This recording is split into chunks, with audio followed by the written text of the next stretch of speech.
10ನೇ ತರಗತಿ ಸಮಾಜ ವಿಜ್ಞಾನ ಮಾದರಿ ಪ್ರಶ್ನೆ ಪತ್ರಿಕೆ 3. ಮೊದಲನೇ ಮೇನ್, ಕೆಳಗಿನ ಪ್ರಶ್ನೆಗಳಿಗೆ ಅಥವಾ ಅಪೂರ್ಣ ಹೇಳಿಕೆಗಳಿಗೆ 4 ಆಯ್ಕೆಗಳನ್ನು ನೀಡಲಾಗಿದೆ. ಅವುಗಳಲ್ಲಿ ಸೂಕ್ತವಾದ ಉತ್ತರವನ್ನು ಆರಿಸಿ ಕ್ರಮಾಕ್ಷರದೊಂದಿಗೆ ಬರೆಯಿರಿ. ರಾಮಕೃಷ್ಣ ಮಿಷನ್ನ ಸ್ಥಾಪಕರು ಸ್ವಾಮಿ ವಿವೇಕಾನಂದ, ಆನಿ ಬೆಸೆಂಟ್, ಜ್ಯೋತಿಬಾ ಫುಲೆ, ರಾಜಾರಾಮ ಮೋಹನ್ ರಾಯ್. ಸರಿಯಾದ ಉತ್ತರ ಆಪ್ಷನ್ ಎ, ಸ್ವಾಮಿ ವಿವೇಕಾನಂದ. ಭಾರತದ ಉಕ್ಕಿನ ಮನುಷ್ಯ ಜವಾಹರ್ಲಾಲ್ ನೆಹರು, ಮಹಾತ್ಮ ಗಾಂಧೀಜಿ, ಸರ್ದಾರ್ ವಲ್ಲಭಭಾಯ್ ಪಟೇಲ್, ಸುಭಾಷ್ ಚಂದ್ರ ಬೋಸ್. ಸರಿಯಾದ ಉತ್ತರ ಆಪ್ಷನ್ ಸಿ, ಸರ್ದಾರ್ ವಲ್ಲಭಭಾಯ್ ಪಟೇಲ್. ಲೋಕ್ಪಾಲ್ ಸಂಸ್ಥೆಯ ಸ್ಥಾಪನೆಯ ಮುಖ್ಯ ಉದ್ದೇಶ ಪ್ರಾದೇಶಿಕ ಅಸಮತೋಲನವನ್ನು ತೆಗೆದುಹಾಕುವುದು, ಭ್ರಷ್ಟಾಚಾರದ ವಿರುದ್ಧ ಹೋರಾಡುವುದು, ಕೋಮುವಾದವನ್ನು ನಿರ್ಮೂಲನೆ ಮಾಡುವುದು, ಲಿಂಗ ಸಮಾನತೆಯನ್ನು ತರುವುದು. ಸರಿಯಾದ ಉತ್ತರ ಆಪ್ಷನ್ ಬಿ, ಭ್ರಷ್ಟಾಚಾರದ ವಿರುದ್ಧ ಹೋರಾಡುವುದು. ಕೈಗಾ ಅಣುಸ್ಥಾವರ ವಿರೋಧಿ ಚಳುವಳಿಯ ನೇತೃತ್ವ ವಹಿಸಿದ್ದವರು ಎಂ ಡಿ ನಂಜುಂಡಸ್ವಾಮಿ, ಮೇಧಾ ಪಾಟ್ಕರ್, ಸುಂದರ್ಲಾಲ್ ಬಹುಗುಣ, ಶಿವರಾಮ ಕಾರಂತ. ಸರಿಯಾದ ಉತ್ತರ ಆಪ್ಷನ್ ಡಿ, ಶಿವರಾಮ ಕಾರಂತ. ಅಸ್ಪೃಶ್ಯತೆ ಆಚರಣೆಯನ್ನು ನಿಷೇಧಿಸಿದ ವಿಧಿ 18ನೇ ವಿಧಿ, 24ನೇ ವಿಧಿ, 17ನೇ ವಿಧಿ, 51ನೆಯ ವಿಧಿ. ಸರಿಯಾದ ಉತ್ತರ ಆಪ್ಷನ್ ಸಿ, 17ನೆಯ ವಿಧಿ.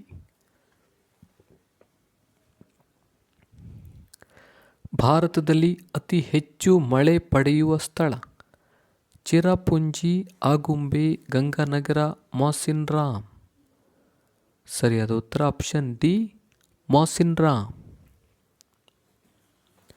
1993ರ ಸಂವಿಧಾನದ 73ನೇ ತಿದ್ದುಪಡಿ ಕಾಯ್ದೆಯ ಮುಖ್ಯ ಉದ್ದೇಶ ಏಕರೂಪದ ಪಂಚಾಯತ್ ರಾಜ್ ಸಂಸ್ಥೆಗಳನ್ನು ಜಾರಿಗೊಳಿಸುವುದು, ಜಾತ್ಯತೀತತೆ ಪದವನ್ನು ಸೇರಿಸುವುದು, ಮತದಾರರ ವಯಸ್ಸನ್ನು 21ರಿಂದ 18ಕ್ಕೆ ಇಳಿಸುವುದು, ಅಸ್ಪೃಶ್ಯತೆಯನ್ನು ನಿರ್ಮೂಲನೆ ಮಾಡುವುದು.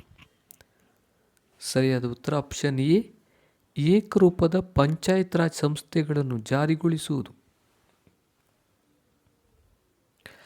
ಪ್ರತಿ ವರ್ಷವೂ ವಿಶ್ವ ಗ್ರಾಹಕರ ದಿನವನ್ನು ಆಚರಿಸುವುದು ಆಗಸ್ಟ್ 10, ಮಾರ್ಚ್ 15, ನವೆಂಬರ್ 1, ಜನವರಿ 26. ಸರಿಯಾದ ಉತ್ತರ ಆಪ್ಷನ್ ಬಿ, ಮಾರ್ಚ್ 15.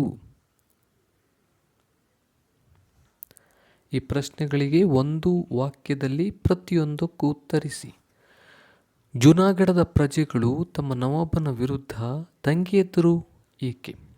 ಇದರ ನವಾಬನು ತನ್ನ ಸಂಸ್ಥಾನವನ್ನು ಪಾಕಿಸ್ತಾನಕ್ಕೆ ಸೇರಿಸಲು ಇಚ್ಛಿಸಿ ವಿಲೀನೀಕರಣ ಕಾನೂನಿಗೆ ಸಹಿ ಹಾಕಿದನು. ಆಗ ಪ್ರಜೆಗಳು ಆತನ ವಿರುದ್ಧ ದಂಗೆ ಎದ್ದರು. ವೇದಗಳಿಗೆ ಮರಳಿ ಎಂಬುದಾಗಿ ಕರೆ ಕೊಟ್ಟವರು ಯಾರು? ದಯಾನಂದ ಸರಸ್ವತಿ. ವಿಶ್ವಸಂಸ್ಥೆಯು ಮಾನವ ಹಕ್ಕುಗಳನ್ನು ಯಾವಾಗ ಅಳವಡಿಸಿಕೊಂಡಿತು? 1948ರ ಡಿಸೆಂಬರ್ 10. ಜನಮಂದೆ ಎಂದರೇನು? ಯಾವುದೇ ಪೂರ್ವ ಯೋಜನೆ ಇಲ್ಲದೆ ಅನಿಶ್ಚಿತವಾಗಿ ಒಂದು ಆಸಕ್ತಿಯ ಸುತ್ತ ನೆರೆದಿರುವ ಜನರಾಶಿಯೇ ಜನಮಂದೆ. ಕಾಫಿಯ ಹೂಮಳೆ ಎಂದರೇನು? ಪರಿಸರಣ ಮಳೆಯು ಕರ್ನಾಟಕದಲ್ಲಿ ಕಾಫಿ ಬೆಳೆಗೆ ನೆರವಾಗುತ್ತದೆ. ಇದನ್ನು ಕಾಫಿಯ ಹೂಮಳೆ ಎನ್ನುವರು. ಇಂದು ಒಳನಾಡಿನ ಜಲಸಾರಿಗೆಯ ಪಾತ್ರ ಕಡಿಮೆಯಾಗುತ್ತಿದೆ ಏಕೆ? ಇಂದು ರಸ್ತೆ ಮತ್ತು ರೈಲು ಸಾರಿಗೆಗಳ ಪ್ರಗತಿಯಿಂದಾಗಿ ಒಳನಾಡಿನ ಜಲಸಾರಿಗೆಯ ಮಹತ್ವವು ಕಡಿಮೆಯಾಗುತ್ತಿದೆ. ವಸತಿಹೀನರಿಗೆ ವಸತಿಯನ್ನು ಒದಗಿಸಲು ಜಾರಿಗೊಳಿಸಿರುವ ಯಾವುದಾದರೂ 2 ವಸತಿ ಯೋಜನೆಗಳನ್ನು ಹೆಸರಿಸಿ. ಪ್ರಧಾನಮಂತ್ರಿ ಆವಾಸ್ ಯೋಜನೆ, ಅಂಬೇಡ್ಕರ್ ವಾಲ್ಮೀಕಿ ವಸತಿ ಯೋಜನೆ, ಆಶ್ರಯ ಯೋಜನೆ. 1986ರ ಗ್ರಾಹಕರ ಸಂರಕ್ಷಣಾ ಕಾಯ್ದೆಯನ್ನು ಏಕೆ ಜಾರಿಗೊಳಿಸಲಾಗಿದೆ? ಶೋಷಣೆಯಿಂದ ಗ್ರಾಹಕರನ್ನು ರಕ್ಷಿಸಲು. 3ನೇ ಮೇನ್, ಈ ಪ್ರತಿಯೊಂದು ಪ್ರಶ್ನೆಗಳಿಗೆ 2ರಿಂದ 4 ವಾಕ್ಯಗಳಲ್ಲಿ ಉತ್ತರಿಸಿ. ಬಕ್ಸಾರ್ ಕದನದ ಪರಿಣಾಮಗಳನ್ನು ವಿವರಿಸಿ. ಈಸ್ಟ್ ಇಂಡಿಯಾ ಕಂಪನಿಗೆ ಬಂಗಾಳದ ಮೇಲಿನ ದಿವಾನಿ ಹಕ್ಕನ್ನು 2ನೇ ಶಾ ಆಲಂ ನೀಡಿದನು. ಶಾ ಆಲಂ ವಾರ್ಷಿಕ 26 ಲಕ್ಷ ರೂಪಾಯಿಗಳನ್ನು ಪಡೆದು ಬಂಗಾಳದ ಮೇಲಿನ ತನ್ನ ಎಲ್ಲ ಹಕ್ಕನ್ನೆಲ್ಲ ಬಿಟ್ಟು ಕೊಡಬೇಕಾಯಿತು. ಔಧನ ನವಾಬನಾದ ಶುಜಾ ಉದ್ದೌಲನು ಕಂಪನಿಗೆ ಯುದ್ಧ ನಷ್ಟ ಪರಿಹಾರವಾಗಿ 50 ಲಕ್ಷ ರೂಪಾಯಿಗಳನ್ನು ಕೊಡಬೇಕಾಯಿತು. ಮೀರ್ ಜಾಫರ್ ಮರಣ ಹೊಂದಿದ್ದರಿಂದ ಅವನ ಮಗನಿಗೆ ವಿಶ್ರಾಂತಿ ವೇತನ ನೀಡಿ ಬಂಗಾಳದ ಪೂರ್ಣ ಆಡಳಿತವನ್ನು ಕಂಪನಿಯು ನಿರ್ವಹಿಸತೊಡಗಿತು. ಮೂರನೇ ಆಂಗ್ಲೋ ಮರಾಠ ಯುದ್ಧದ ಫಲಿತಾಂಶಗಳು ಯಾವುವು? ಪೇಶ್ವೆ ಎರಡನೇ ಬಾಜಿರಾಯನು ಬ್ರಿಟಿಷರ ವಿರುದ್ಧ ಸೋತು ಶರಣಾದನು. ಬ್ರಿಟಿಷರು ಪೇಶ್ವೆ ಪದವಿಯನ್ನು ರದ್ದುಗೊಳಿಸಿ ಬಾಜಿರಾಯನಿಗೆ ವಿಶ್ರಾಂತಿ ವೇತನ ನೀಡಿದರು. ಬದಲಿಗೆ ಶಿವಾಜಿ ವಂಶಸ್ಥ ಪ್ರತಾಪ್ ಸಿಂಹನನ್ನು ಸಣ್ಣ ರಾಜ್ಯ ಸತಾರದಲ್ಲಿ ಪ್ರತಿಷ್ಠಾಪಿಸಿದರು. ಮರಾಠರ ಸಾಂಪ್ರದಾಯಿಕ ಮುಖಂಡನನ್ನಾಗಿಸುವ ಮೂಲಕ ಮರಾಠರ ಪ್ರತಿರೋಧವನ್ನು ನಿಗ್ರಹಿಸಿದರು. ಕೋಮುವಾದ ದೇಶದ ಐಕ್ಯತೆಗೆ ಮಾರಕ ಹೇಗೆ? ಇದು ಸಾಮಾಜಿಕವಾಗಿ ಭಿನ್ನತೆ, ಪರಸ್ಪರ ಅಪನಂಬಿಕೆ ಹಾಗೂ ಭಯದ ವಾತಾವರಣವನ್ನು ಸೃಷ್ಟಿಸುತ್ತದೆ. ಸಮಾಜದಲ್ಲಿ ಗುಂಪುಗಾರಿಕೆ, ಆರ್ಥಿಕ ವೈಷಮ್ಯ ಮತ್ತು ರಾಜಕೀಯ ಪೈಪೋಟಿಯಲ್ಲಿ ಪ್ರಕಟವಾಗುತ್ತದೆ. ರಾಷ್ಟ್ರೀಯ ಏಕತೆ ಮತ್ತು ಸಮಗ್ರತೆಯನ್ನು ಭಂಗಪಡಿಸುವ ಅಪಾಯ ತಂದೊಡ್ಡುವ ಶಕ್ತಿಯಾಗಿದೆ. ಸಮಾಜದ ನೆಮ್ಮದಿಯನ್ನು ಕೆಡಿಸುವುದಲ್ಲದೆ ವ್ಯಕ್ತಿಗಳ ಜೀವ ಹಾಗೂ ಸ್ವತ್ತುಗಳ ನಾಶಕ್ಕೂ ಕಾರಣವಾಗುತ್ತದೆ. ಗುಂಪುಗಳ ಮಧ್ಯೆ ಪರಸ್ಪರ ದೋಷಾರೋಪಣೆ, ದೈಹಿಕ ಹಲ್ಲೆ ಮುಂತಾದ ಅನಗತ್ಯ ತೊಂದರೆಗಳಿಗೂ ಕಾರಣವಾಗುತ್ತದೆ. ಅಥವಾ ಪಂಚಶೀಲ ತತ್ವಗಳು ಭಾರತ ಮತ್ತು ಚೀನಾಗಳ ನಡುವಿನ ಸಂಬಂಧ ವೃದ್ಧಿಗೆ ಹೇಗೆ ಸಹಾಯಕವಾಗಿವೆ? ರಾಷ್ಟ್ರದ ಭದ್ರತೆ, ರಾಷ್ಟ್ರದ ಆರ್ಥಿಕ ಸಂವರ್ಧನೆ, ನಮ್ಮ ದೇಶದ ಸಾಂಸ್ಕೃತಿಕ ಮೌಲ್ಯಗಳನ್ನು ಬೇರೆ ದೇಶದಲ್ಲಿ ಬಿತ್ತರಿಸುವುದು, ಮಿತ್ರ ರಾಷ್ಟ್ರಗಳನ್ನು ಹೆಚ್ಚಿಸಿಕೊಂಡು ವಿರೋಧಿ ರಾಷ್ಟ್ರಗಳನ್ನು ನಿರ್ಬಂಧಿಸುವುದು ಅಥವಾ ಹತ್ತಿಕ್ಕುವುದು, ವಿಶ್ವಶಾಂತಿ ಮತ್ತು ಸಹಬಾಳ್ವೆಯನ್ನು ಸಾಧಿಸುವುದು. ಶ್ರಮ ವಿಭಜನೆಯಿಂದಾಗುವ ಅನುಕೂಲಗಳೇನು? ವಿಶೇಷ ಪರಿಣತಿಗೆ ಕಾರಣವಾಗುವುದು. ಜನರು ವಿವಿಧ ಕ್ಷೇತ್ರಗಳಲ್ಲಿ ಪರಿಶ್ರಮಿಸಿ ಆರ್ಥಿಕ ಲಾಭ ಪಡೆಯಲು ಸಹಾಯಕವಾಗಿದೆ. ಆರ್ಥಿಕ ಹಿತಾಸಕ್ತಿ ಮತ್ತು ಶ್ರಮ ವಿಭಜನೆಯಿಂದ ವರ್ಗ ವ್ಯವಸ್ಥೆಯು ಸೃಷ್ಟಿಗೊಂಡಿತು. ಎಲ್ಲ ವಲಯಗಳಲ್ಲಿ ವ್ಯಾಪಾರ ವಾಣಿಜ್ಯೋದ್ಯಮಗಳು ವಿಸ್ತಾರಗೊಂಡವು. ಕೆಲವು ವ್ಯಕ್ತಿಗಳು ಬಂಡವಾಳವನ್ನು ತೊಡಗಿಸಿ ಹೆಚ್ಚು ಲಾಭ ಮಾಡತೊಡಗಿದರು. ಅಥವಾ ದೊಂಬಿ ಗಲಭೆಯಿಂದಾಗುವ ದುಷ್ಪರಿಣಾಮಗಳೇನು? ಸಾರ್ವಜನಿಕ ಆಸ್ತಿ ಪಾಸ್ತಿಗಳನ್ನು ಹಾಳು ಮಾಡುತ್ತಾ ಮುಂದೆ ಹೋಗ್ತವೆ, ಗೊಂದಲವನ್ನು ಸೃಷ್ಟಿ ಮಾಡ್ತವೆ, ಅಪಪ್ರಚಾರಗಳನ್ನು ನಡೆಸಿ ಗಲಭೆಗಳನ್ನು ಸೃಷ್ಟಿಸುತ್ತವೆ, ಅಪಾರವಾದ ಜೀವಹಾನಿಯನ್ನು ಉಂಟು ಮಾಡುತ್ತವೆ, ಕಾನೂನು ಮತ್ತು ಸುವ್ಯವಸ್ಥೆಗೆ ಗಂಭೀರ ಸವಾಲುಗಳಾಗಿವೆ. ಕೋಮು ಗಲಭೆ, ಜಾತಿ ಗಲಭೆ, ಜನಾಂಗೀಯ ಕಲಹ, ರಾಜಕೀಯ ಗುಂಪುಗಳ ನಡುವಿನ ಘರ್ಷಣೆ ಇತ್ಯಾದಿ ಜಾತಿ, ಭೂಮಿ ಮತ್ತು ರಾಜಕೀಯ ಕಾರಣಗಳು ಸೇರಿದಂತೆ ಹಲವು ಪ್ರಚೋದಕ ಸನ್ನಿವೇಶಗಳು, ಸಮಾಜಘಾತುಕ ಚಟುವಟಿಕೆಗಳು ಹೆಚ್ಚುತ್ತವೆ. ಪರ್ವತ ಕಾಡುಗಳು ಮತ್ತು ಮ್ಯಾಂಗ್ರೋವ್ ಕಾಡುಗಳನ್ನು ವ್ಯತ್ಯಯಿಸಿ. ಪರ್ವತಗಳ ಇಳಿಜಾರುಗಳಲ್ಲಿ ಬೆಳೆಯುವ ಸಸ್ಯ ಮತ್ತು ಮರಗಳನ್ನು ಪರ್ವತ ಕಾಡುಗಳು ಎನ್ನುವರು. ಮ್ಯಾಂಗ್ರೋವ್ ಕಾಡುಗಳು ಅಧಿಕ ಮಳೆ ಬೀಳುವ ಜೌಗು ಪ್ರದೇಶ, ನದಿಮುಖಜ ಭೂಮಿ ಮತ್ತು ಉಬ್ಬರವಿಳಿತಗಳುಳ್ಳ ಸಮುದ್ರ ತೀರಗಳಲ್ಲಿ ಕಂಡುಬರುತ್ತವೆ. ಪರ್ವತ ಕಾಡುಗಳು ಭಾರತದಲ್ಲಿ ಹಿಮಾಲಯ ಪರ್ವತಗಳು ಹಾಗೂ ಸ್ವಲ್ಪ ಮಟ್ಟಿಗೆ ನೀಲಗಿರಿ ಬೆಟ್ಟಗಳಲ್ಲಿ ಕಂಡುಬರುತ್ತವೆ. ಮ್ಯಾಂಗ್ರೋವ್ ಕಾಡುಗಳು ಭಾರತದಲ್ಲಿ ಪೂರ್ವ ಕರಾವಳಿಯ ನದಿಮುಖಜ ಭೂಮಿಗಳಲ್ಲಿ ಹೆಚ್ಚು ಕಂಡುಬರುತ್ತವೆ. ಸ್ವಲ್ಪ ಮಟ್ಟಿಗೆ ಅಲ್ಲಲ್ಲಿ ಚೆದುರಿದಂತೆ ಪಶ್ಚಿಮ ಕರಾವಳಿಯಲ್ಲಿ ಕಂಡುಬರುವು. ಪರ್ವತ ಕಾಡುಗಳಲ್ಲಿ ಬೆಳೆಯುವ ಪ್ರಮುಖ ಮರಗಳೆಂದರೆ oak, chestnut, ash, beech, pine, cedar, spruce, fir ಮತ್ತು ವಾಲ್ನಟ್. ಮ್ಯಾಂಗ್ರೋವ್ ಕಾಡುಗಳಲ್ಲಿ ಬೆಳೆಯುವ ಪ್ರಮುಖ ಮರಗಳೆಂದರೆ ಸುಂದರಿ, ಬೆತ್ತ, ಜರಿಗಿಡ, ತಾಳೆ, ಕೆಂದಾಳೆ, ಕೇದಿಗೆ ಮುಂತಾದವು.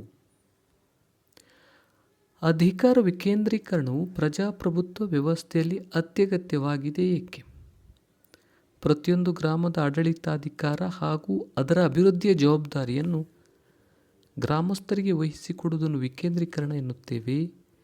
ಇದು ಅಧಿಕಾರ ಹಂಚಿಕೆಯ ಒಂದು ಪ್ರಕ್ರಿಯೆಯಾಗಿದ್ದು, ನಿರ್ಧಾರ ಕೈಗೊಳ್ಳುವಲ್ಲಿ ಜನರ ಪಾಲುದಾರಿಕೆಯು ಹೆಚ್ಚಳವಾಗುತ್ತದೆ. ತಳಮಟ್ಟದಿಂದ ಯೋಜನೆ ನಿರೂಪಿಸುವಿಕೆ ಮತ್ತು ಅಭಿವೃದ್ಧಿ ಸಾಧನೆಯ ಪ್ರಕ್ರಿಯೆ ಇದಾಗಿದೆ. ಇದನ್ನೇ ಗಾಂಧೀಜಿಯವರು ಗ್ರಾಮ ಸ್ವರಾಜ್ಯ ಎಂದು ಕರೆದಿದ್ದರು.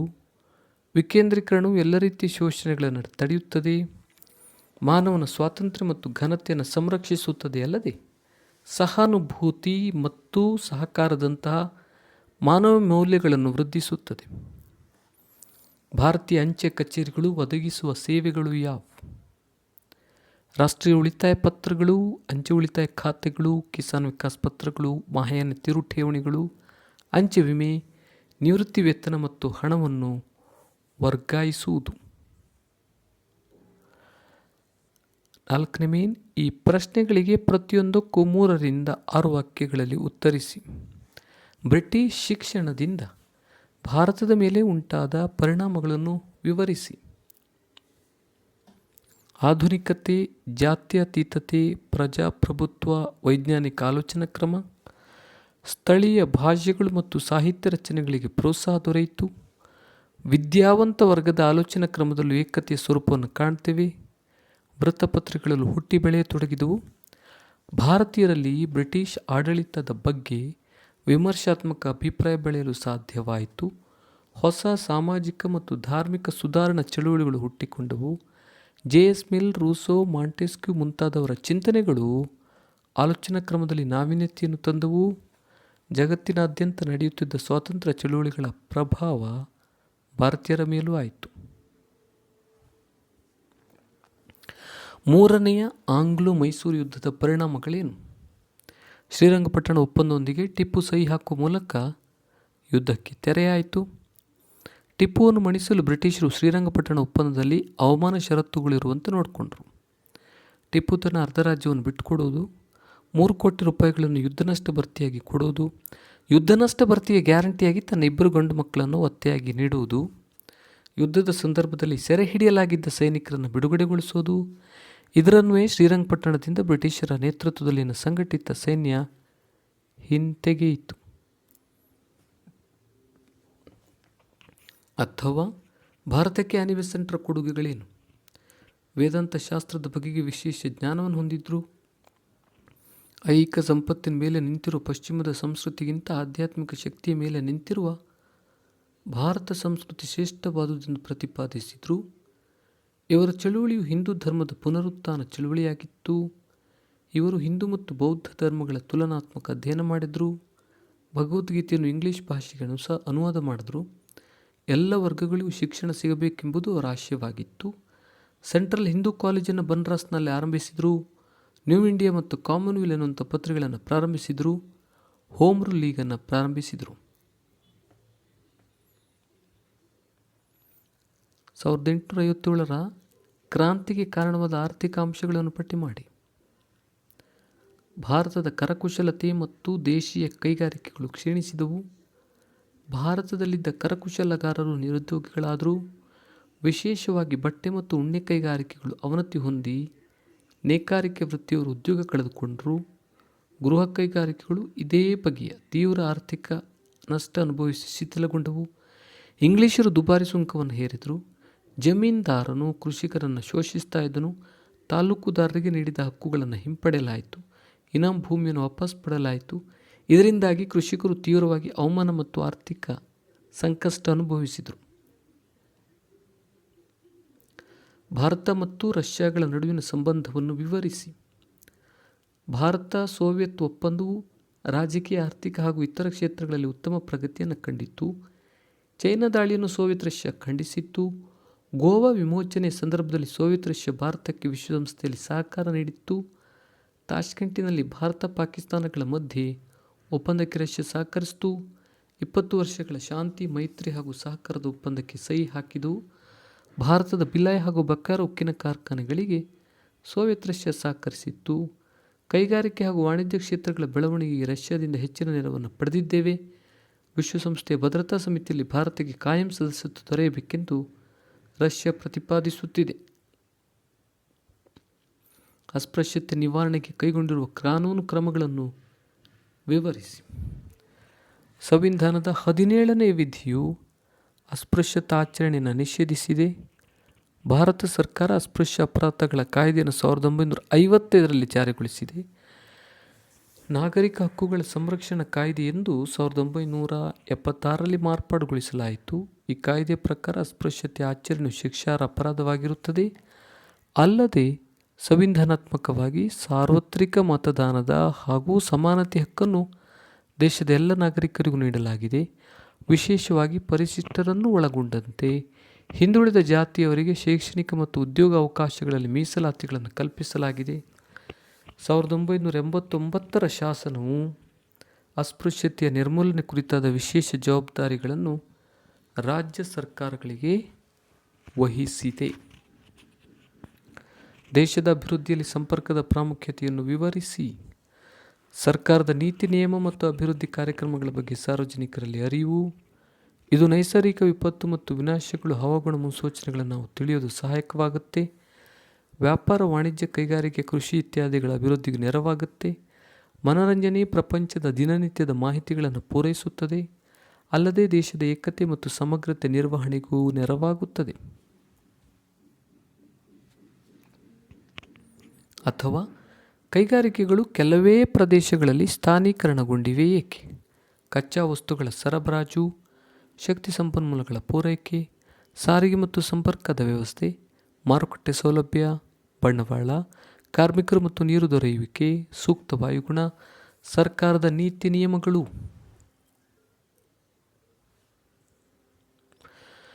ಭೂಕಂಪಗಳಿಂದಾಗುವ ಪರಿಣಾಮಗಳನ್ನು ಹೇಗೆ ಮಿತಗೊಳಿಸಬಹುದು?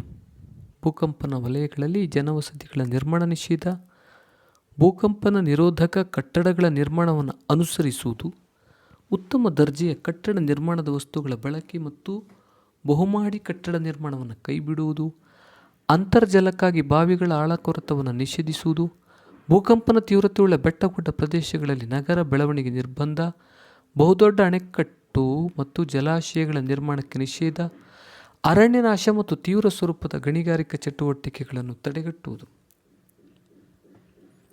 32 ಸ್ವಸಹಾಯ ಸಂಘಗಳ ಕಾರ್ಯಗಳನ್ನು ತಿಳಿಸಿ. ಗ್ರಾಮೀಣ ಬಡ ಮಹಿಳೆಯರನ್ನು ಸಂಘಟಿಸುವಲ್ಲಿ ಮತ್ತು ಅವರನ್ನು ಆರ್ಥಿಕ ಸ್ವಾವಲಂಬಿಗಳನ್ನಾಗಿ ಮಾಡುವಲ್ಲಿ ಮಹತ್ವದ ಪಾತ್ರ ವಹಿಸುತ್ತಿದೆ. ಮಹಿಳೆಯರು ಇವುಗಳ ಮೂಲಕ ಸುಲಭವಾಗಿ ಸಾಲ ಪಡೆದು ಉತ್ಪಾದಕ ಚಟುವಟಿಕೆಗಳಲ್ಲಿ ಸಕ್ರಿಯವಾಗಿ ದುಡಿತಿದ್ದಾರೆ. ಉಳಿತಾಯ ಸಂಗ್ರಹದಲ್ಲಿ ಮತ್ತು ಸಾಲ ವಸೂಲಾತಿಯಲ್ಲಿ ಉತ್ತಮ ಸಾಧನೆ ಮಾಡುತ್ತಿದೆ. ಬಾಲ್ಯ ವಿವಾಹ, ವರದಕ್ಷಿಣೆ, ಜಾತಿ ಪದ್ಧತಿ, ಮೂಢನಂಬಿಕೆ, ಮಹಿಳೆ ಮತ್ತು ಮಕ್ಕಳ ಶೋಷಣೆ ಮೊದಲಾದ ಸಾಮಾಜಿಕ ಅನಿಷ್ಟಗಳನ್ನು ಹೋಗಲಾಡಿಸಬಹುದಾಗಿದೆ. ಸ್ವಚ್ಛ ಹಾಗೂ ಪ್ರಗತಿಪರ ಸಮಾಜವನ್ನು ಕಟ್ಟುವಲ್ಲಿ ಮಹಿಳೆಯರು ನೆರವಾಗಬಹುದಾಗಿದೆ. ಅಥವಾ ಪಂಚಾಯತ್ ರಾಜ್ ವ್ಯವಸ್ಥೆಯ ಪ್ರಮುಖ ಲಕ್ಷಣಗಳನ್ನು ತಿಳಿಸಿ. ಗ್ರಾಮ ಪಂಚಾಯಿತಿ, ತಾಲೂಕು ಪಂಚಾಯಿತಿ ಮತ್ತು ಜಿಲ್ಲಾ ಪಂಚಾಯಿತಿಗಳುಳ್ಳ 3 ಹಂತದ ಪಂಚಾಯಿತಿ ವ್ಯವಸ್ಥೆ ಇದ್ದು, ಗ್ರಾಮ ಸಭೆಯು ಇದರ ತಳಹದಿಯಾಗಿದೆ. ನೇರ ಹಾಗೂ ನಿಯಮಿತ ಚುನಾವಣೆಗಳು, ಪರಿಶಿಷ್ಟ ಜಾತಿ, ಪರಿಶಿಷ್ಟ ಪಂಗಡ, ಹಿಂದುಳಿದ ವರ್ಗ ಮತ್ತು ಮಹಿಳೆಯರಿಗಾಗಿ ಸ್ಥಾನ ಮೀಸಲಾತಿ, ಹಣಕಾಸು, ಆಡಳಿತಾತ್ಮಕ, ಮುಂಗಡಪತ್ರ ಮಂಡಿಸುವ ಮತ್ತು ಲೆಕ್ಕ ಪರಿಶೋಧಿಸುವ ಜವಾಬ್ದಾರಿಗಳ ನೀಡಿಕೆ, ಕಾರ್ಯನಿರ್ವಾಹಕ ಮತ್ತು ಇತರ ಸಿಬ್ಬಂದಿ ನೀಡಿಕೆ, ಪಂಚಾಯಿತಿಯನ್ನು ವಿಸರ್ಜಿಸುವಾಗ ಅನುಸರಿಸಬೇಕಾದ ಕಟ್ಟುನಿಟ್ಟಿನ ಕ್ರಮಗಳು ಮತ್ತು ವಿಸರ್ಜನೆಗೊಂಡ 6 ತಿಂಗಳುಗಳ ಒಳಗೆ ಕಡ್ಡಾಯ ಚುನಾವಣೆ ನಡೆಸುವುದು. ಬ್ಯಾಂಕ್ ಖಾತೆ ತೆರೆಯುವುದರಿಂದಾಗುವ ಅನುಕೂಲಗಳು ಯಾವುವು? ಹಣದ ಭದ್ರತೆ ಕಾಪಾಡುತ್ತದೆ. ಹಣದ ಪಾವತಿಗಳನ್ನು ಮಾಡಲು ಸಹಾಯ ಮಾಡುತ್ತದೆ. ಹಣವನ್ನು ವಸೂಲಿ ಮಾಡಲು ಸಹಾಯ ಮಾಡುತ್ತದೆ. ಸಾಲ ಪಡೆಯಲು ಸಾಧ್ಯವಾಗುತ್ತದೆ. ವ್ಯವಹಾರಗಳನ್ನು ಸುಗಮವಾಗಿ ನಡೆಸಲು ಸಾಧ್ಯ ಮಾಡಿಕೊಡುತ್ತದೆ. ಭದ್ರತಾ ಕಪಾಟುಗಳನ್ನು ಪಡೆಯಬಹುದು.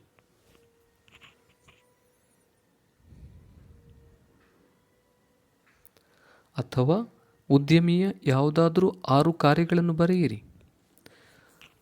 ಉದ್ಯಮಿಯು ವ್ಯಾಪಾರ ಚಟುವಟಿಕೆಗಳನ್ನು ಅನೇಕ ಯೋಜನೆಗಳ ಮೂಲಕ ಪ್ರಾರಂಭಿಸುತ್ತಾನೆ.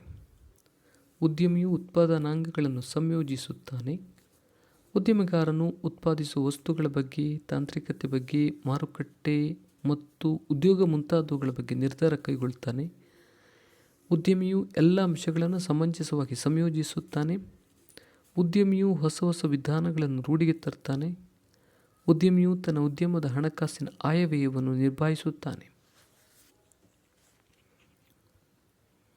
5ನೇ ಮೇನ್ ಈ ಪ್ರಶ್ನೆಗಳಿಗೆ ಪ್ರತಿಯೊಂದಕ್ಕೂ 8ರಿಂದ 10 ವಾಕ್ಯಗಳಲ್ಲಿ ಉತ್ತರಿಸಿ. ಸ್ವಾತಂತ್ರ್ಯ ಹೋರಾಟದಲ್ಲಿ ಸುಭಾಷ್ ಚಂದ್ರ ಬೋಸರ ಸಾಧನೆಗಳನ್ನು ವಿವರಿಸಿ. ಇವರು ನೇತಾಜಿ ಎಂದು ಜನಪ್ರಿಯರಾದರು. ವಿದೇಶದಲ್ಲಿ ನೆಲೆಗೊಂಡ ಭಾರತೀಯರನ್ನು ಸಂಘಟಿಸಿ ಬ್ರಿಟಿಷರ ವಿರುದ್ಧ ಹೋರಾಡುವ ಪ್ರಯತ್ನದಲ್ಲಿದ್ದರು. ವಿಯೆನ್ನಾ, ಬರ್ಲಿನ್, ರೋಮ್, ಇಸ್ತಾಂಬುಲ್ ಮುಂತಾದ ಕಡೆಗಳಲ್ಲಿ ಪ್ರವಾಸ ಬಳಸಿ ತಾಯ್ನಾಡಿಗೆ ತಮ್ಮ ಬೆಂಬಲ ನೀಡಲು ಪ್ರೇರೇಪಿಸಿದರು. ಭಾರತೀಯ ರಾಷ್ಟ್ರೀಯ ಕಾಂಗ್ರೆಸ್ನ ಹರಿಪುರ ಅಧಿವೇಶನದಲ್ಲಿ ಗಾಂಧೀಜಿ ಬೆಂಬಲದೊಂದಿಗೆ ಬೋಸರು ಅಧ್ಯಕ್ಷರಾದರು. ಫಾರ್ವರ್ಡ್ ಬ್ಲಾಕ್ ಎಂಬ ಹೊಸ ಪಕ್ಷವನ್ನು ಕಟ್ಟಿದ್ರು. ಬ್ರಿಟಿಷ್ ವಿರೋಧಿ ಶಕ್ತಿಗಳೊಡಗೂಡಿ ಬ್ರಿಟಿಷರ ವಿರುದ್ಧ ಹೋರಾಡಲು ಬಯಸಿ ಅವರು ಗೃಹ ಬಂಧನದಿಂದ ತಪ್ಪಿಸಿಕೊಂಡು ಜರ್ಮನಿಗೆ ತೆರಳಿದರು. ಜರ್ಮನಿಯಲ್ಲಿ ಭಾರತೀಯ ಯುದ್ಧ ಖೈದಿಗಳನ್ನು ಸಂಘಟಿಸಿದರು. ಆಜಾದ್ ಹಿಂದ್ ರೇಡಿಯೋ ಮೂಲಕ ತಮ್ಮ ಭಾಷಣಗಳನ್ನು ಭಾರತೀಯರಿಗೆ ಪ್ರಸಾರ ಮಾಡಿದರು. ಐಎನ್ಎಯ ಮುಖಂಡತ್ವವನ್ನು ಸುಭಾಷ್ ಚಂದ್ರ ಬೋಸ್ ವಹಿಸಿದರು. ನನಗೆ ರಕ್ತ ಕೊಡಿ, ನಾನು ನಿಮಗೆ ಸ್ವಾತಂತ್ರ್ಯ ನೀಡಲು ಪ್ರಮಾಣಿಸುತ್ತೇನೆ ಎನ್ನುವ ಕರೆ ಇತ್ತು. ತೀವ್ರವಾದಿಗಳು ಬ್ರಿಟಿಷರ ವಿರುದ್ಧ ಹೇಗೆ ಹೋರಾಟ ನಡೆಸಿದರು? ಮಂದಗಾಮಿಗಳನ್ನು ರಾಜಕೀಯ ಭಿಕ್ಷುಕರು ಎಂದು ಕರೆದರು. ಮಂದಗಾಮಿಗಳ ಮೃದು ಧೋರಣೆಯನ್ನು ಟೀಕೆ ಮಾಡ್ತಾ ತೀವ್ರವಾದ ನಿಲುವುಗಳನ್ನು ಪ್ರತಿಪಾದಿಸುತ್ತಾ ಬಂದ ಬಣವನ್ನು ತೀವ್ರವಾದಿಗಳೆಂದು ಗುರುತಿಸಲಾಗಿದೆ. ಅರವಿಂದ ಘೋಷ್, ಬಿಪಿನ್ ಚಂದ್ರ ಪಾಲ್, ಲಾಲಾ ಲಜಪತ್ ರಾಯ್, ಬಾಲ ಗಂಗಾಧರ್ ತಿಲಕ್ ಮುಂತಾದವರು ಈ ಬಣದ ಪ್ರಮುಖರಾಗಿದ್ದರು. ಬ್ರಿಟಿಷರ ಧೋರಣೆಯನ್ನು ಬಲವಾಗಿ ವಿರೋಧಿಸಿದರು. ತಿಲಕರು ಸ್ವರಾಜ್ಯ ನನ್ನ ಜನ್ಮಸಿದ್ಧ ಹಕ್ಕು, ಅದನ್ನು ಪಡೆದೇ ತೀರುತ್ತೇನೆ ಎಂದು ಘೋಷಿಸಿದರು. ಪೂರ್ಣ ಸ್ವರಾಜ್ಯವನ್ನು ಪಡೆಯುವುದು ತೀವ್ರವಾದಿಗಳ ಗುರಿಯಾಗಿತ್ತು. ಸ್ವಾತಂತ್ರ್ಯ ಹೋರಾಟಕ್ಕೆ ಜನಸಾಮಾನ್ಯರನ್ನು ಸಂಘಟಿಸುವ ಪ್ರಯತ್ನ ಮಾಡಿದ್ರು. ಧಾರ್ಮಿಕ ಆಚರಣೆಗಳ ಮೂಲಕ ಜನರನ್ನು ಸಂಘಟಿಸಿ ಬ್ರಿಟಿಷ್ ವಿರೋಧಿ ಹೋರಾಟಕ್ಕೆ ಅವರನ್ನು ಸಜ್ಜುಗೊಳಿಸಿದರು. ಗಣೇಶ, ಶಿವಾಜಿ, ದುರ್ಗಾ ಮುಂತಾದ ಉತ್ಸವಗಳ ಮೂಲಕ ಜನರನ್ನು ಹೋರಾಟಕ್ಕೆ ಪ್ರೇರೇಪಿಸಿದರು. ತಿಲಕರು ಮರಾಠಿ ಭಾಷೆಯಲ್ಲಿ ಕೇಸರಿ ಮತ್ತು ಇಂಗ್ಲಿಷ್ ಭಾಷೆಯಲ್ಲಿ ಮರಾಠ ಪತ್ರಿಕೆಗಳನ್ನು ಬ್ರಿಟಿಷರ ವಿರುದ್ಧದ ಹೋರಾಟಕ್ಕೆ ಬಳಸಿಕೊಂಡರು.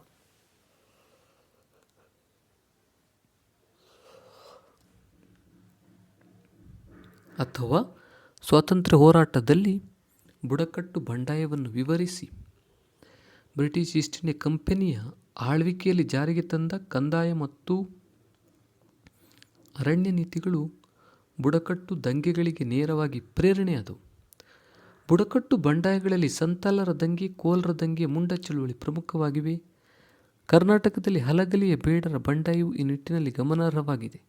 ಸಂತಾಲ ಬುಡಕಟ್ಟು ದಂಗೆಯನ್ನು ಭಾರತದ ಆದ್ಯ ಹೋರಾಟ ಎಂದು ಗುರುತಿಸಲಾಗಿದೆ. ಈ ಬುಡಕಟ್ಟು ಜನರನ್ನು ಬಂಗಾಳಿ ಮತ್ತು ಒರಿಸ್ಸಾದ ಗುಡ್ಡಗಾಡು ಪ್ರದೇಶದಲ್ಲಿ ಗುರುತಿಸಬಹುದು. ಬ್ರಿಟಿಷರು ಜಾರಿಗೆ ತಂದ ಕಾಯಂ ಜಮೀನ್ದಾರಿ ಪದ್ಧತಿಯಿಂದ ಈ ಬುಡಕಟ್ಟು ಜನರು ನಿರ್ಗತಿಕರಾದರು. ತಾವು ಶ್ರಮಪಟ್ಟು ಕೃಷಿಯೋಗ್ಯವನ್ನಾಗಿ ಪರಿವರ್ತಿಸಿದ ಭೂಮಿ ಬುಡಕಟ್ಟು ಜನರಿಂದ ಜಮೀನ್ದಾರರ ಕೈ ಸೇರಿತು. ಬಂಗಾಳಿ ಜಮೀನ್ದಾರರು, ಲೇವಾದೇವಿಗಾರರು ಮತ್ತು ಕಂಪನಿ ಸರ್ಕಾರವು ಸಂತಾಲರ ನೇರ ಶೋಷಣೆಗೆ ಕಾರಣರಾದರು. ಇದರಿಂದ ಅಸಮಾಧಾನಗೊಂಡ ಸಂತಾಲರು ರಹಸ್ಯ ಸಭೆಗಳನ್ನು ನಡೆಸಿ ಜಮೀನ್ದಾರರು ಮತ್ತು ಲೇವಾದೇವಿಗಾರರನ್ನು ಲೂಟಿ ಮಾಡಲು ನಿರ್ಧರಿಸಿದರು. ಭ್ರಷ್ಟಾಚಾರವನ್ನು ಹೇಗೆ ತಡೆಗಟ್ಟಬಹುದು? ಭ್ರಷ್ಟಾಚಾರ ನಿಗ್ರಹಕ್ಕೆ ಪ್ರಬಲ ರಾಜಕೀಯ ಇಚ್ಛಾಶಕ್ತಿ, ಸಾರ್ವಜನಿಕ ಸಹಕಾರ ತೀರಾ ಅಗತ್ಯ. ಒಳ್ಳೆಯ ರಾಜಕೀಯ ನಾಯಕತ್ವ, ಉತ್ತಮ ಅಧಿಕಾರಿ ವರ್ಗ ಹಾಗೂ ರಾಜಕೀಯ ಪರಿಜ್ಞಾನ ಹಾಗೂ ಪೌರತ್ವದ ಅರಿವು ಹೊಂದಿದ ಜನತೆ. ಲೋಕ್ಪಾಲ್, ಲೋಕಾಯುಕ್ತರಂಥ ಸಂಸ್ಥೆಗಳು ಭ್ರಷ್ಟಾಚಾರ ನಿಯಂತ್ರಣದಲ್ಲಿ ಪೂರಕ ಶಕ್ತಿ ಒದಗಿಸಬಲ್ಲವು. ಶಿಕ್ಷಣ ಸಂಸ್ಥೆಗಳು ಹಾಗೂ ಸಾಮಾಜಿಕ ನಾಯಕರುಗಳು ಕೂಡ ಈ ದಿಸೆಯಲ್ಲಿ ಕಾರ್ಯನಿರ್ವಹಿಸಬಹುದು.